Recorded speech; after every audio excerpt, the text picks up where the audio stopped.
سورہ الطلاق. سورہ الطلاق مدنیہ ہے. اس میں 2 رکوع ہیں، 12 آیات ہیں، 249 کلمات ہیں، 1060 حروف ہیں.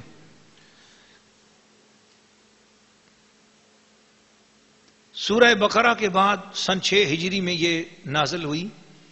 اس کے مضامین میں مسلمانوں کی ذاتی نجی زندگی پر گفتگو ہے اور ذاتی زندگی میں نافرمانی کا انجام بتایا جا رہا ہے، اور یہ بھی کہا کہ اجتماعی زندگی میں نافرمانی اگر کرو گے تو پھر کیا حال ہوگا، اور اس کی بھی تفصیلات بتائیں. اور ذاتی زندگی میں نافرمانی پر عورت کو طلاق ہو جاتی ہے تو اجتماعی زندگی میں نافرمانی پر اطاعت ہو جاتی ہے، اطاعت. اور ذاتی زندگی میں نافرمانی پر عورت کو طلاق ہو جائے تو وہ مطلقہ کہلاتی ہے.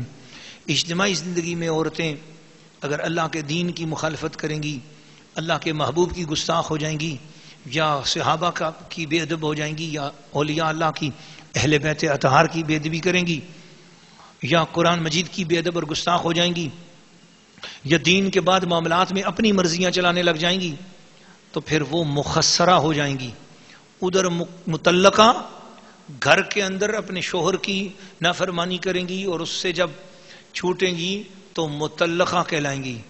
اور اگر گستاخی کی بنا پر معاشرے کے اندر جو ہے نا وہ دین کے اقدار سے ٹکرائیں گی تو مخصرہ کہلائیں گی اور معتتہ کہلائیں گی. وہ مطلقہ یہاں اطاعت والی، اطاعت نہیں، یہ اطاعت عین تے الف تے، اطاعت والی ہو جائیں گی، مخصرہ کہلائیں گی. یہ سورہ الطلاق کے خواص یہ ہیں. کسی بھی قسم کی ذہنی ٹینشن ہو، پریشانی ہو، غم ہو، یہ سورت اپنی زبان سے ترجمے کے ساتھ پڑھیں اور شان نزول کے ساتھ پڑھیں. 11 دن میں بڑی سے بڑی ٹینشن اور غم سارا دور ہو جائے گا، ذہن بالکل پرسکون، ہر وقت خوش خوش ہو جائے گی طبیعت.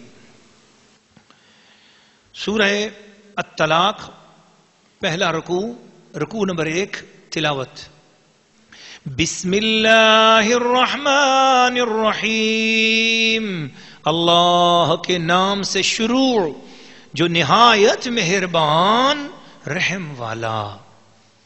یا ایھا النبی اذا طلقتم النساء فطلقوهن لعدتهن واحصوا العدة واتقوا الله ربكم لا تخرجوهن من بيوتهن ولا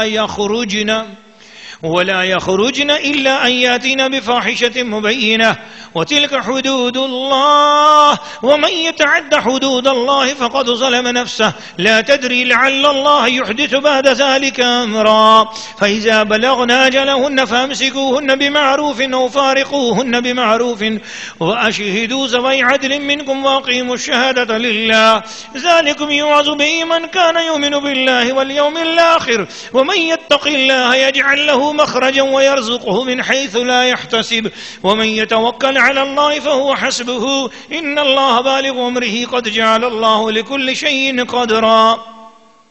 واللائي يئسن من المحيض من نسائكم إن ارتبتم فعدتهن 3 أشهر واللائي لم يحضن وولاة الأحمال أجلهن أن يدعن حملهن ومن يتق الله يجعل له من أمره يسرا ذلك أمر الله أنزله إليكم ومن يتق الله يكفر عنه سيئاته ويعظم له أجرا.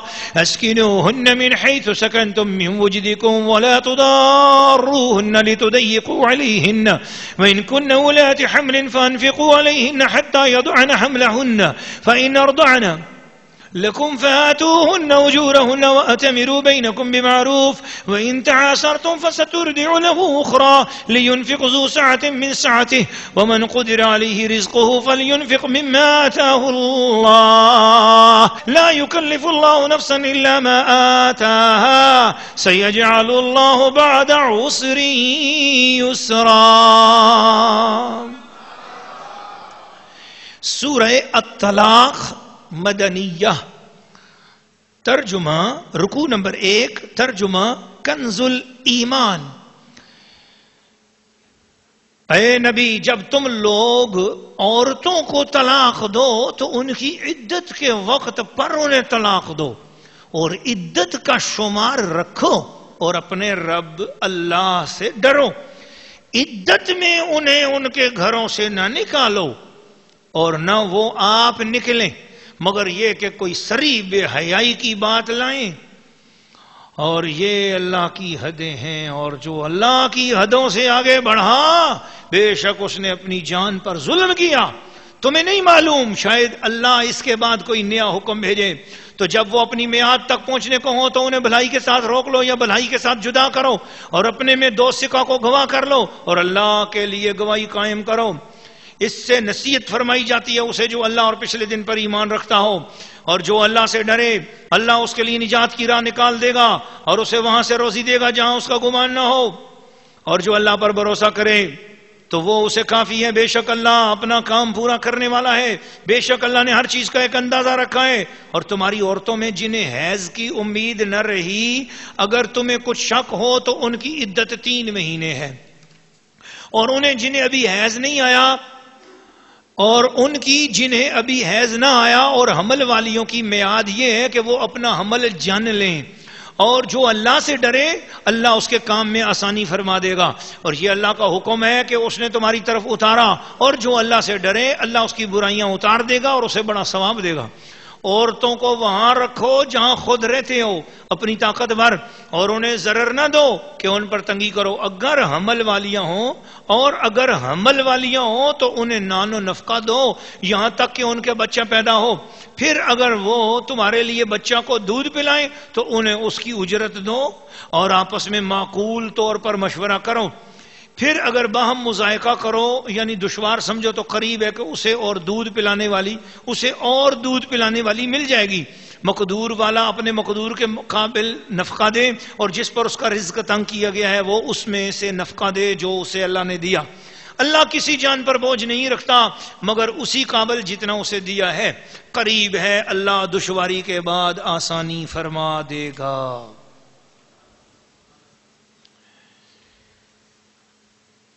ناظرین و ناظرات، سامعین و سامعات،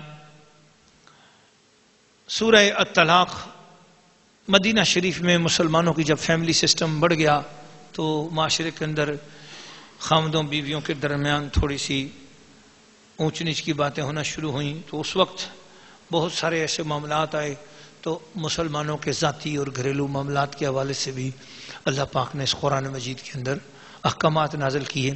اسلام ایسا عظیم دین ہے کہ اسلام یہ نہیں کہتا کہ تم صرف مسجد تک اور تمہیں مسجد کی اور نماز کی باتیں بتائی جائیں. نہیں، آپ دیکھتے چلے آ رہے ہیں جنگ ہو، میدان ہو، بزنس ہو، کاروبار ہو، لین دین ہو، قرض ہو، نکاح ہو، طلاق ہو، بچے پیدا ہو رہے ہیں، کوئی بھی کام ہو، ولادت سے لے کے وفات تک قرآن انسان کی رہنمائی کرتا ہے.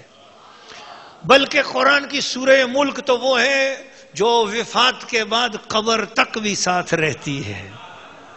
اور بلکہ یہاں تک کہا تعلق تو جوڑ کے دیکھ، اب بھی آ جا، اب بھی کچھ نہیں بگڑا، ہم تو اب بھی تیرا انتظار کرتے ہیں.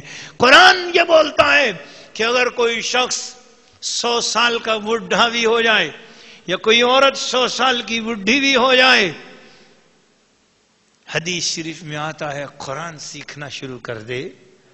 زندگی اگر قرآن نہیں پڑھ سکی اب قرآن پڑھنا شروع کر دے. ابھی اس نے سورۃ فاتحہ بھی نہیں پڑھی تھی، ایک آیت پڑھی، اس کا وصال ہو گیا. خبر میں پہنچے، اللہ فرشتوں سے کہے گا اس کا 100 سال کا حساب پیچھے کرو، پہلے اس کو قرآن پڑھاؤ. اس نے دنیا میں قرآن پڑھنا شروع کیا تھا اور ابھی قرآن مکمل نہیں ہوا تھا کہ اس کی زندگی مکمل ہوئی ہے. قبر میں اس کو قرآن پڑھاؤ، جس دن قرآن پڑھ لے گا انعام کے طور پہ پچھلی زندگی کے سارے گناہ معاف، جنت کی کھڑکی کھول دی جائے گی. محبت والو، اللہ بڑی لاج رکھتا ہے اور بڑا پیار کرتا ہے، بندہ اس کا ہو تو صحیح. تو حضرت عبداللہ ابن عمر رضی اللہ تعالی عنہما انہوں نے اپنی بیوی کو عورتوں کے جو ایام مخصوصہ ہوتے ہیں اس میں طلاق دی. نبی اکرم صلی اللہ علیہ وسلم نے فرمایا غلط کیا، ایسے نہیں کرنا تھا، اس کے ساتھ یہ خاص دن ہے اور ان دنوں میں تو اس کے ساتھ نفرت کر کے اسے طلاق دے رہا ہے، یہ اچھی بات نہیں. تو اس لیے مخصوص ایام میں طلاق نہیں دینی چاہیے. رجعت کرو، واپس جاؤ. واپس گئے اور تعلق بحال کیا اور کہا کہ طلاق دینا چاہیں تو جب عورت پاک صاف ہو جائے تو اس کی پاکی کے زمانے میں غسل کرے تو اس کے بعد اس کو طلاق دو. تو اس آیت میں عورتوں سے مراد وہ عورتیں ہیں جو مدخول بہا عورتیں ہیں، یعنی جنہوں نے اپنے شوہروں کے پاس جا کر صحبت کر لی ہو، ان عورتوں کا بیان ہو رہا ہے. لیکن کہ وہ ان کو عدت کے بعد، طہارت کے بعد، غسل کے بعد ان کو طلاق دی جائے گی، جو مخصوص ایام کے بعد طلاق دی جائے گی.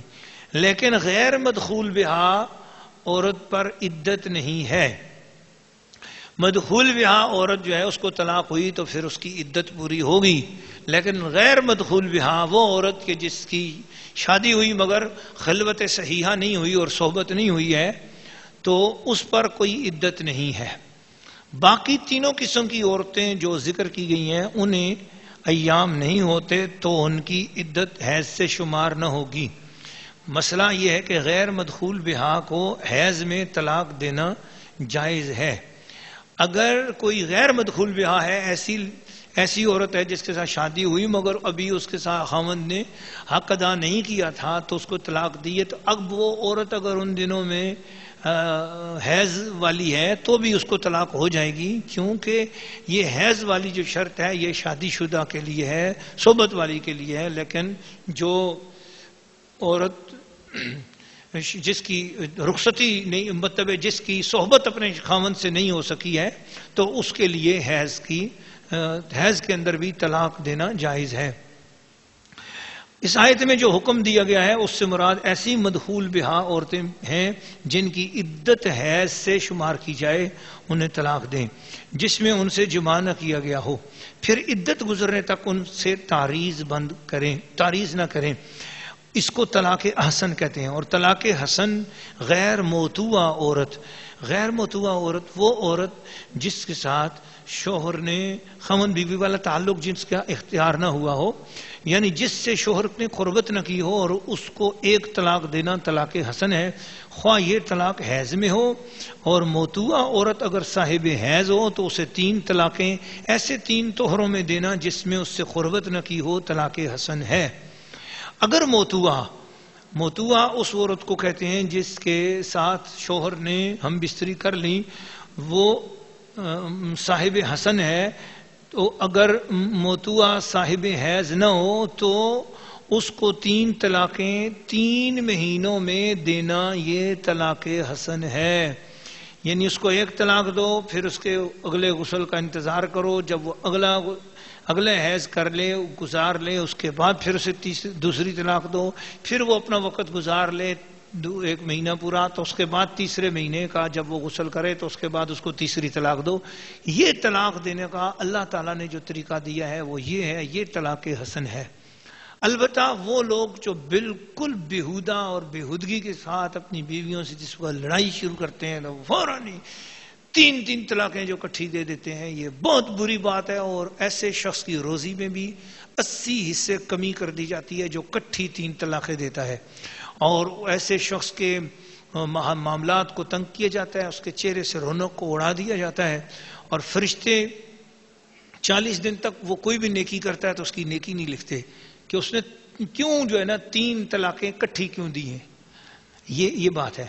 طلاق بدعی حالت حیض میں طلاق دینا، ایسے طہر میں طلاق دینا جس میں قربت کی گئی ہو، یہ طلاق بدعی کہلاتی ہے. اور ایسے ہی ایک طہر میں 3 یا 2 طلاقیں یک بارگی یا 2 مرتبہ میں طلاق دینا، یہ بھی طلاق بدعی ہے اگرچہ اس طہر میں وطی نہ بھی کی گئی ہو. مسئلہ یہ ہے کہ طلاق بدعی مکروہ ہے مگر واقعہ ہو جاتی ہے، اور ایسی طلاق دینے والا گناہگار ہو جاتا ہے. ایسی طلاق دینے والا گناہگار ہو جاتا ہے. تو طلاق دینے کا صحیح طریقہ کیا ہے؟ اور اس میں اگر آپ پڑھنا چاہیں تو تفسیر رقیہ میں قبلہ کعبہ مانجی سرکار نے بہت ہی خوبصورت حوالوں کے ساتھ احادیث کے ساتھ جو ہے وہ اس پر گفتگو کی ہے، اور وہ آپ کے پڑھنے کے لائق ہے. وہاں سے آپ اس کو پڑھیے. طریقہ کار یہ ہے، صحیح طریقے سے طلاق دینے کا طریقہ کار یہ ہے